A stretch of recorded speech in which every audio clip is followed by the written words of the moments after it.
Hi friends, ఈరోజుతో 10th month complete అయ్యి 11th month వచ్చింది తేజాన్ష్కి. అందరూ బ్లెస్ చేయండి, తప్పకుండా మర్చిపోవద్దు. చూడండి, ఇలా రెడీ చేశాను సింపుల్గా. ఎలా ఉన్నాడు కామెంట్ చేయండి. బాబు తేజు, ఇటు చూడు. తేజు చిన్న పంతులు గారిలా ఉన్నాడా? బాగున్నాడా? అబ్బో,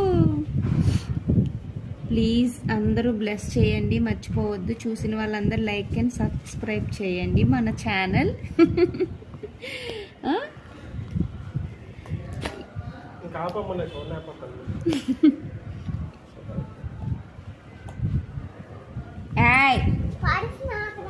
ఇది క్యాప్.